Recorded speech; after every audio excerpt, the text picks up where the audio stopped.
जरा एक पल के लिए रुकिए, आंखें बंद कीजिए और अपने आप से एक सवाल पूछिए। क्या आप वो जिंदगी जी रहे हैं जो आप जीना चाहते थे?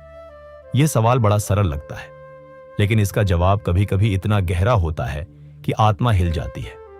दुनिया में लाखों लोग हर रोज उठते हैं, काम पर जाते हैं, थक कर वापस आते हैं और फिर सो जाते हैं, बिना यह सोचे कि वो किस दिशा में जा रहे हैं। स्टीफन आर कवे ने एक ऐसी किताब लिखी जो इस सवाल का जवाब देती है, the 7 habits of highly effective people.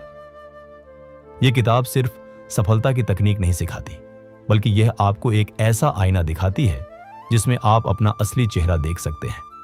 कवे कहते हैं कि असली बदलाव बाहर से नहीं, बल्कि अंदर से आता है, आपके चरित्र से, आपके मूल्यों से और आपकी सोच से। इस किताब को पढ़ने के बाद लाखों लोगों ने अपनी जिंदगी बदली है, अपने रिश्ते सुधारे हैं, अपना करियर बनाया है और खुद को एक बेहतर इंसान के रूप में पाया है। आज हम उसी किताब की गहराइयों में उतरेंगे और हर एक आदत को इतने करीब से जानेंगे कि वो आपके दिल में उतर जाए।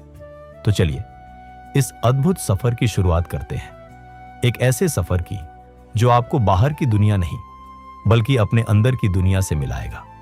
यह सफर आसान नहीं होगा, क्योंकि सच्ची तब्दीली कभी आसान नहीं होती, लेकिन यह सफर हमेशा के लिए आपका जीवन बदल देगा।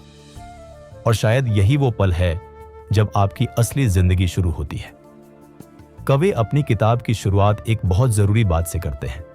वो कहते हैं कि पिछले 200 सालों में जितनी भी सेल्फ हेल्प किताबें लिखी गई हैं, उनमें से ज्यादातर सिर्फ बाहरी व्यवहार और तकनीकों पर ध्यान देती है। वो आपको सिखाती हैं कि कैसे बोलें, कैसे दिखें, कैसे प्रभावशाली लगें, लेकिन वो यह नहीं सिखाती कि आप अंदर से कैसे हों। कवे इसे पर्सनैलिटी एथिक कहते हैं, एक ऐसी सोच जो सिर्फ ऊपरी चमक दमक पर भरोसा करती है। लेकिन वो कहते हैं कि असली और टिकाऊ सफलता कैरेक्टर एथिक्स से आती है, यानी आपके अंदर की ईमानदारी, आपकी सच्चाई, आपकी निष्ठा। उनका सबसे गहरा सिद्धांत है इनसाइड आउट, यानी अगर आप अपनी बाहरी दुनिया को बदलना चाहते हैं तो पहले अपनी अंदरूनी दुनिया को बदलना होगा। एक पेड़ की कल्पना कीजिए, अगर उसकी जड़ें कमजोर हैं तो वो कितना भी ऊंचा हो, पहली तेज हवा में गिर जाएगा। इसी तरह अगर आपके चरित्र की नींव कमजोर है तो आपकी कोई भी बाहरी सफलता लंबे समय तक नहीं टिकेगी। कवे की यह बात कितनी गहरी है।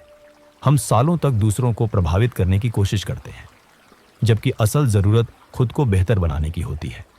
यह सोच आपको एक नई नजर से अपने आप को देखने पर मजबूर करती है, और यही इस किताब की सबसे बड़ी ताकत है।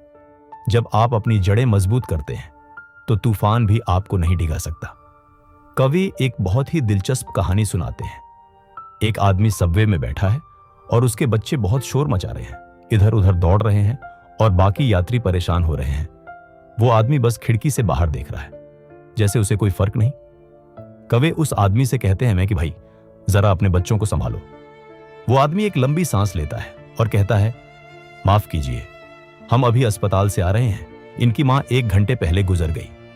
उनको कुछ नहीं सूझ रहा, शायद मुझे भी नहीं। इस एक वाक्य ने पूरी सोच बदल दी।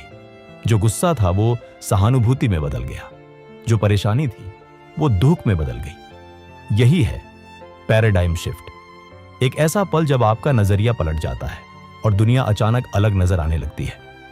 कोवे कहते हैं कि हम सभी दुनिया को वैसे नहीं देखते जैसी वो है, हम उसे वैसे देखते हैं जैसे हम हैं। हमारे अनुभव, हमारी परवरिश, हमारी सोच, ये सब मिलकर एक लेंस बनाते हैं जिससे हम दुनिया को देखते हैं। और जब तक हम उस लेंस को नहीं बदलते, हम वही देखते रहेंगे जो हमेशा देखते आए हैं। असली बदलाव तब होता है जब हम अपना नजरिया बदलते हैं, और यह किताब आपको वही करना सिखाती है। यह सोचना बंद कीजिए कि दुनिया गलत है, और यह सोचना शुरू कीजिए कि शायद मेरी सोच को थोड़ा और विस्तार चाहिए। कल्पना कीजिए 2 लोगों की, दोनों एक ही दफ्तर में काम करते हैं, दोनों का बॉस एक जैसा कठोर है, दोनों की तनख्वाह एक जैसी कम है। पहला आदमी हर रोज घर आकर शिकायत करता है, बॉस ने ऐसा किया, हालात वैसे हैं, मैं क्या करूं, मेरे हाथ में कुछ नहीं।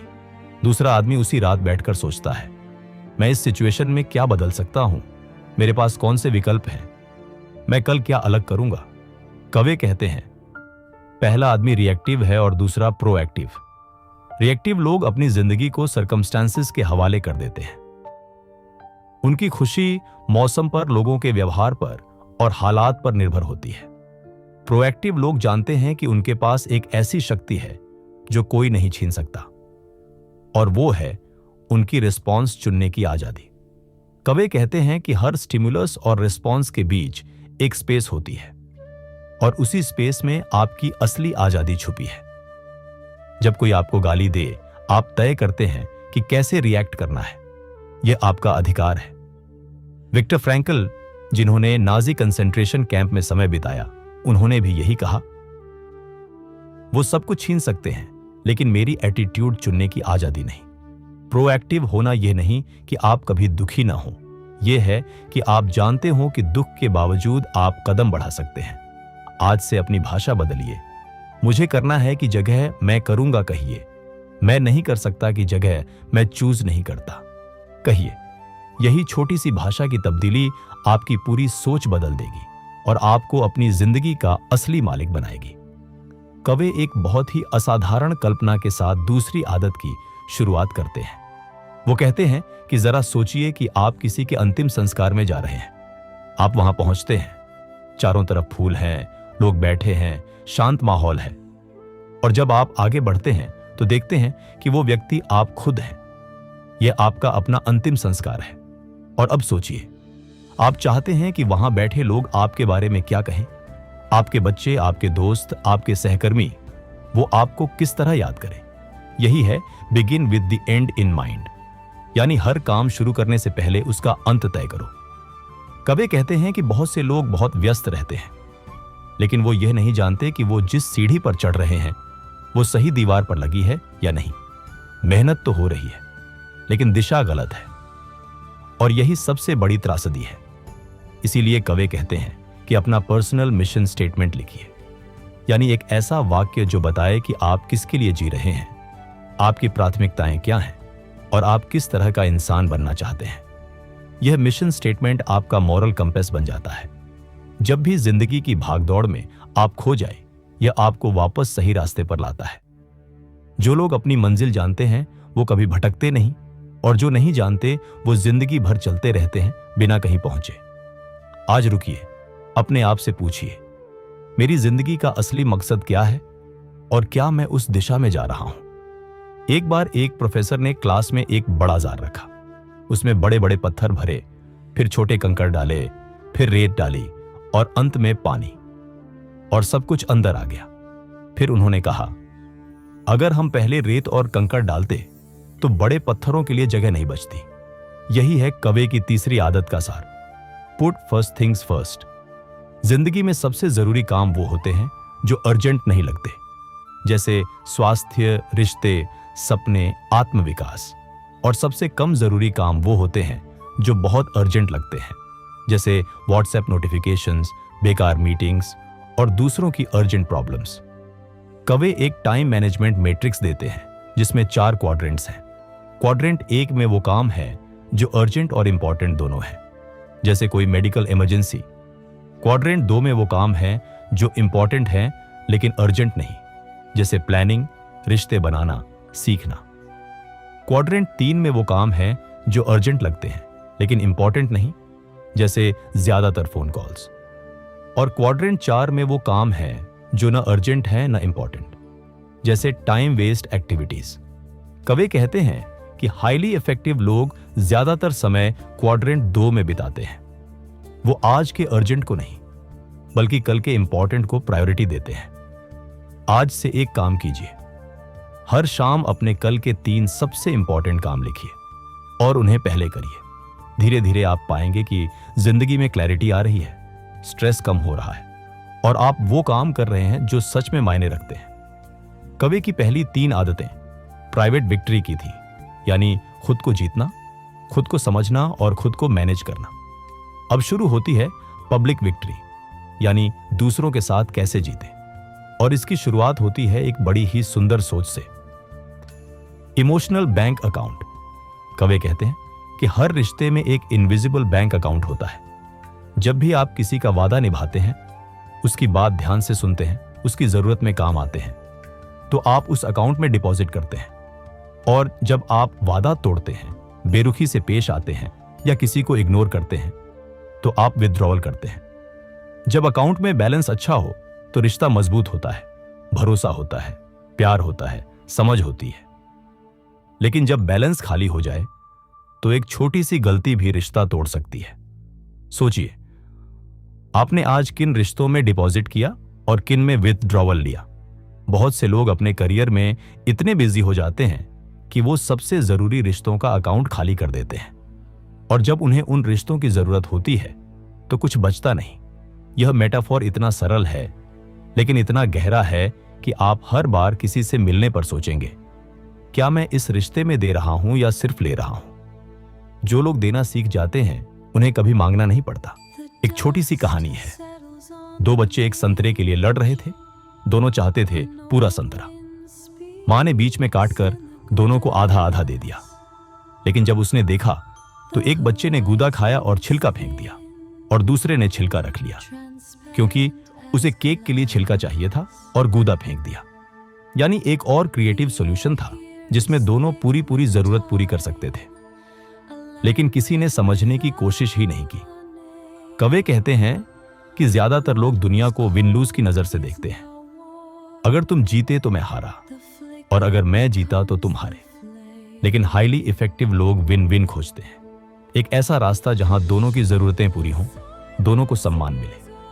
विन विन की सोच के लिए 3 चीजें चाहिए: कैरेक्टर यानी आपकी इंटीग्रिटी और ऑनेस्ट इरादे, रिलेशनशिप्स यानी भरोसे का बैंक बैलेंस, और अग्रीमेंट्स यानी स्पष्ट उम्मीदें। बहुत से लोग नेगोशिएशन में सोचते हैं, मैं कैसे ज्यादा से ज्यादा ले सकता हूं, लेकिन विन विन की सोच पूछती है, हम दोनों मिलकर कैसे ज्यादा बना सकते हैं। यह सोच आपको कंपटीशन से कोलैबोरेशन की तरफ ले जाती है, और जब 2 लोग कोलैबोरेट करते हैं तो नतीजा अकेले काम करने से हमेशा बेहतर होता है। विन विन की राह मुश्किल है क्योंकि इसमें धैर्य, सुनने की कला और दूसरे का नजरिया समझने की जरूरत होती है, लेकिन जो इसे सीख जाते हैं वो हर जगह जीतते हैं। एक पल सोचिए, आप एक डॉक्टर के पास गए। आपने अभी बात शुरू की ही थी कि डॉक्टर ने अपना चश्मा उतारकर आपको दे दिया और कहा, यह पहनो, मुझे इससे बहुत फायदा हुआ है। आप कहेंगे, लेकिन आपने सुना तो ही नहीं, यह चश्मा मेरे लिए कैसे सही होगा। कवे कहते हैं, हम ज्यादातर रिश्तों में यही करते हैं। किसी के बोलने से पहले ही हम जवाब तैयार कर लेते हैं। सुनते हुए भी हम अपनी बात के लिए आर्ग्यू करते रहते हैं और दूसरे की बात को अपनी ही ऑटोबायोग्राफी के चश्मे से देखते हैं। कवे इसे seek first to understand then to be understood कहते हैं, और यह उनकी सबसे पावरफुल हैबिट है। एम्पैथिक लिसनिंग का मतलब है सुनना, सिर्फ शब्द नहीं बल्कि उसके पीछे का दर्द, उसकी भावना, उसकी जरूरत। जब आप सच में किसी को सुनते हैं, बिना इंटरप्ट किए, बिना जज किए, बिना सलाह देने की जल्दी किए, तो वो इंसान खुद ब खुद खुल जाता है, और जब वो महसूस करता है कि उसे समझा गया है, तभी वो आपकी बात सुनने के लिए तैयार होता है। बहुत से रिश्ते इसीलिए टूटते हैं क्योंकि लोग सुनते नहीं। वो बस इंतजार करते हैं कि कब मेरी बारी आए। आज से एक काम कीजिए, जब भी कोई बात करे पूरा ध्यान उसी पर लगाइए, फोन रखिए, आंखें मिलाइए और उसे महसूस कराइए कि उसकी बात सबसे जरूरी है। यह एक ऐसी आदत है जो आपके हर रिश्ते को बदल देगी। 2 हाथों को एक साथ मिलाइए। क्या वो सिर्फ 2 हाथ हैं या उनसे कुछ और बन जाता है? जब 2 हाथ मिलते हैं तो ताली बनती है, जब 2 आवाजें मिलती हैं तो हार्मनी बनती है, और जब 2 अलग अलग नजरिए मिलते हैं तो एक ऐसा हल निकलता है जो अकेले किसी के दिमाग में नहीं आता। यही है सिनर्जी। कवे कहते हैं कि पूरा इसके हिस्सों के जोड़ से बड़ा होता है। सिनर्जी तब होती है जब आप डिफरेंसेस को वीकनेस नहीं बल्कि स्ट्रेंथ मानते हैं। जब एक आदमी टेक्निकल है और दूसरा क्रिएटिव, तो दोनों मिलकर कुछ ऐसा बना सकते हैं जो न टेक्निकल से बनता न क्रिएटिव से। लेकिन सिनर्जी के लिए जरूरी है कि पहले विन विन की नींव हो, एम्पैथिक लिसनिंग हो और एक दूसरे पर भरोसा हो। जब ये तीनों होते हैं तो मीटिंग्स क्रिएटिव हो जाती हैं, प्रोजेक्ट्स ब्रेक थ्रू लाते हैं और रिलेशनशिप्स ट्रूली फुलफिलिंग बनते हैं। कवे एक ब्यूटीफुल मेटाफोर देते हैं। जंगल में एक अकेला पेड़ तूफान में टूट जाता है, लेकिन जब पेड़ों की जड़ें एक दूसरे से जुड़ी हों तो पूरा जंगल मिलकर तूफान को झेल लेता है। इंसान भी इसी तरह है। जब हम अपनी डिफरेंसेस को एम्ब्रेस करते हैं तो हम मिलकर कुछ असाधारण बना सकते हैं। सिनर्जी सिखाती है कि डाइवर्सिटी एक बोझ नहीं, एक ब्लेसिंग है। और जो लोग ये समझ जाते हैं वो हमेशा ऑर्डिनरी से एक्स्ट्रॉर्डिनरी की तरफ बढ़ते हैं। एक लकड़हारा बड़ी तेजी से पेड़ काट रहा था, घंटों से काम कर रहा था, पसीना बह रहा था, लेकिन काम धीमा था। किसी ने पूछा, भाई अपनी आरी को तेज क्यों नहीं करते? लकड़हारे ने कहा, वक्त नहीं है, पेड़ काटना है। कवि ये कहानी सुनाते हुए कहते हैं, यही हम सब के साथ होता है। हम इतने बिजी हो जाते हैं रिजल्ट्स निकालने में कि उस मशीन को शार्पन करना भूल जाते हैं जो रिजल्ट्स निकालती है।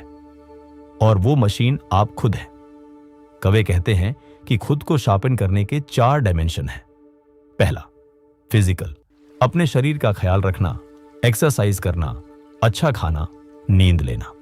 दूसरा, मेंटल, पढ़ना, सीखना, नई स्किल्स डेवलप करना, दिमाग को चैलेंज करना। तीसरा, सोशल इमोशनल, रिश्तों में इन्वेस्ट करना, दूसरों की सेवा करना, एम्पैथी डेवलप करना। और चौथा, स्पिरिचुअल, अपने वैल्यूज को जानना, मेडिटेशन करना, अपने पर्पस से जुड़े रहना। इन चारों को बैलेंस करने वाला इंसान हमेशा शार्पर रहता है। वो ज्यादा प्रोडक्टिव है, ज्यादा क्रिएटिव है और ज्यादा पीसफुल है। शार्पन द सॉ सिखाती है कि सेल्फ केयर सेल्फिशनेस नहीं है, बल्कि यह सबसे जरूरी इन्वेस्टमेंट है। जब आप अपना ख्याल रखते हैं तो आप दूसरों का भी बेहतर ख्याल रख पाते हैं, और यही ट्रूली इफेक्टिव होने का रहस्य है। एक बार की बात है, एक बहुत पॉपुलर बिजनेसमैन था, बहुत चार्मिंग, बहुत कॉन्फिडेंट, बहुत इन्फ्लुएंशियल। वो जिस रूम में भी जाता सबको इंप्रेस कर देता। लेकिन उसके घर में एक और ही दुनिया थी। बीवी को वो रिस्पेक्ट नहीं देता था, बच्चों के लिए वक्त नहीं था, और पीठ पीछे लोगों की बुराई करता था। दुनिया उसे सक्सेसफुल बुलाती थी, लेकिन वो खुद जानता था कि यह सब एक मास्क है। कवि कहते हैं, यही पर्सनैलिटी एथिक और कैरेक्टर एथिक का फर्क है।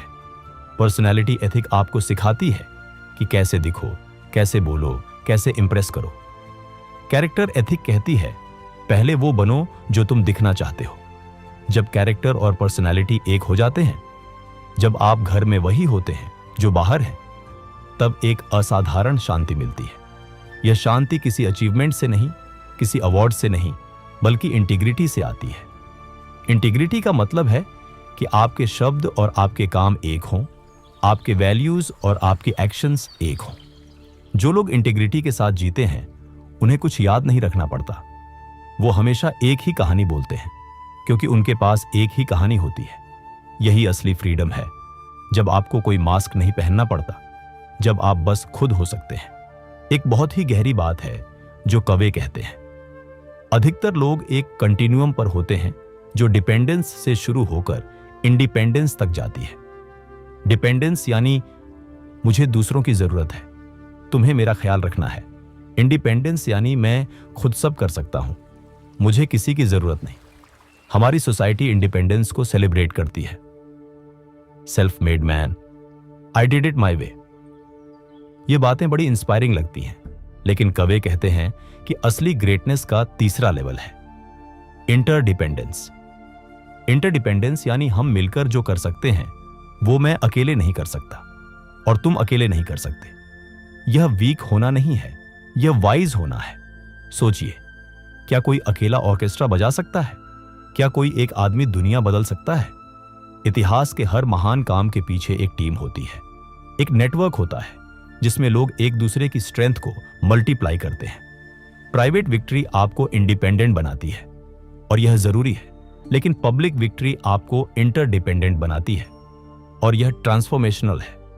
जब आप यह समझते हैं कि आपकी सबसे बड़ी ग्रोथ तब होती है जब आप दूसरों के साथ, दूसरों के लिए और दूसरों की मदद से काम करते हैं, तब जिंदगी एक नया अर्थ पा लेती है। एक बहुत कॉमन बात है जो हर व्यस्त इंसान कहता है, मेरे पास वक्त नहीं है। लेकिन कवि एक बड़ा ही कड़वा सच सामने रखते हैं, सबके पास 24 घंटे हैं। वॉरेन बफेट के पास भी 24 घंटे हैं, एक साधारण स्टूडेंट के पास भी 24 घंटे हैं, फर्क यह है कि वो उन 24 घंटों को किस तरह इस्तेमाल करते हैं। टाइम मैनेजमेंट वास्तव में सेल्फ मैनेजमेंट है। यह आपकी प्रायोरिटीज के बारे में है, न कि आपके शेड्यूल के बारे में। ज्यादातर लोग अर्जेंट एक्टिविटीज की आग बुझाने में अपना सारा दिन बर्बाद कर देते हैं, और जो सच में जरूरी है वो कभी नहीं होता। कवे कहते हैं, क्वाड्रेंट 2 वो जगह है जहां आपकी असली लाइफ जीती है। वो प्लानिंग जो आप कभी नहीं कर पाते, वो कोर्स जो आप हमेशा लेटर पर टालते हैं, वो कॉन्वर्सेशन जो आप अपने बच्चे से करना चाहते थे, यही क्वाड्रेंट 2 है। जो लोग कंसिस्टेंटली क्वाड्रेंट 2 में इन्वेस्ट करते हैं वो धीरे धीरे क्राइसिस कम करते जाते हैं, क्योंकि प्रिवेंशन क्योर से बेहतर है। अपने वीक को प्लान करते वक्त सबसे पहले अपने क्वाड्रेंट 2 के काम डालिए और फिर बाकी चीजें उसके आसपास फिट कराइए। जब आप अपनी प्रायोरिटीज अपने वैल्यूज से अलाइन करते हैं तो लाइफ में एक अलग ही रिदम आती है, एक ऐसी शांति जो रश में कभी नहीं मिलती। दुनिया में 2 तरह के लोग होते हैं, एक जो सोचते हैं कि दुनिया में सफलता की एक फिक्स्ड पाई है और अगर तुम ज्यादा लोगे तो मुझे कम मिलेगा, यह है स्कैरसिटी मेंटालिटी। और दूसरे जो सोचते हैं कि दुनिया में इतना है कि सब खा सकते हैं, सब जीत सकते हैं, सब बढ़ सकते हैं, यह है एबंडेंस मेंटालिटी। कवे कहते हैं कि स्कैरसिटी मेंटालिटी वाले लोग दूसरों की सफलता से दुखी होते हैं। उन्हें लगता है कि किसी और की जीत उनकी हार है। वो लोगों को कॉम्प्लीमेंट देने में कंजूस होते हैं, क्रेडिट शेयर नहीं करते और हमेशा कंपेयर करते रहते हैं। अबंडेंस मेंटालिटी वाले लोग दूसरों की सफलता में खुशी पाते हैं। उन्हें पता होता है कि किसी और की जीत उनकी हार नहीं है। वो फ्रीली देते हैं, नॉलेज, प्रेज और रिकॉग्निशन। और यही पैराडॉक्स है, जो फ्रीली देता है वो ज्यादा पाता है। जो लोग अबंडेंस मेंटालिटी से जीते हैं उनके रिश्ते गहरे होते हैं, उनके नेटवर्क्स मजबूत होते हैं और उनके आसपास हमेशा एक पॉजिटिव एनर्जी होती है। स्कैरसिटी वर्सेस अबंडेंस, यह एक चॉइस है जो आप हर रोज करते हैं। आज से जब भी किसी को सफल देखें, खुशी से कहें शाबाश, और देखिए कि यह एक वर्ड आपके अंदर क्या बदल देता है। एक एथलीट की कल्पना कीजिए जो सिर्फ कंपीट करता रहे, कभी रेस्ट न ले, कभी ट्रेन न करे, वो जल्दी ही टूट जाएगा। इसी तरह हम में से बहुत से लोग जिंदगी में सिर्फ गिव करते रहते हैं, काम करते रहते हैं, दूसरों का ख्याल रखते हैं, लेकिन खुद को रिप्लेनिश नहीं करते। कोवी की 7वीं आदत शार्पन द सॉ इसी रिन्यूअल की बात करती है। रिन्यूअल एक साइकिल है, जैसे सांस लेना और छोड़ना। आप तब तक दे सकते हैं जब तक आप खुद भरे हुए हों। फिजिकल रिन्यूअल में एक्सरसाइज, नींद और न्यूट्रिशन शामिल है। ये आपकी इंजन को फ्यूल देते हैं। मेंटल रिन्यूअल में रीडिंग, राइटिंग और लर्निंग शामिल है। ये आपकी सोच को शार्प रखते हैं। स्पिरिचुअल रिन्यूअल में मेडिटेशन, नेचर, प्रेयर या कोई भी एक्टिविटी जो आपको डीपर पर्पस से जोड़े, ये आपके वैल्यूज को लाइव रखती है। सोशल इमोशनल रिन्यूअल में मीनिंगफुल रिलेशनशिप्स, सर्विस और एम्पैथी शामिल है। यह आपके हार्ट को हेल्थी रखते हैं। कवे कहते हैं कि रिन्यूअल सर्कुलर नहीं, स्पाइरल है। हर बार जब आप खुद को रिन्यू करते हैं, आप पहले से ऊंचे लेवल पर होते हैं। जो लोग रिन्यूअल को लग्जरी मानते हैं वो एक दिन बर्नआउट का सामना करते हैं। जो लोग इसे नेसेसिटी मानते हैं वो डेकेड्स तक इफेक्टिवली जीते हैं। एक बार एक बड़े एग्जीक्यूटिव ने कवे से पूछा, मेरे एम्प्लॉई मुझसे ज्यादा कम्युनिकेट क्यों नहीं करते? मैं तो ओपन डोर पॉलिसी रखता हूं। कवे ने पूछा, क्या आप जेन्युइनली सुनते हैं या सिर्फ लिसन करने का नाटक करते हैं? ट्रस्ट एक ऐसी चीज है जो सालों में बनती है और सेकंड्स में टूट जाती है। इमोशनल बैंक अकाउंट में डिपॉजिट करने के तरीके हैं और कोवी उन्हें डिटेल में बताते हैं। दूसरों को समझना, उनकी जरूरतें, उनके सपने, उनकी परेशानियां, यह सबसे बड़ा डिपॉजिट है।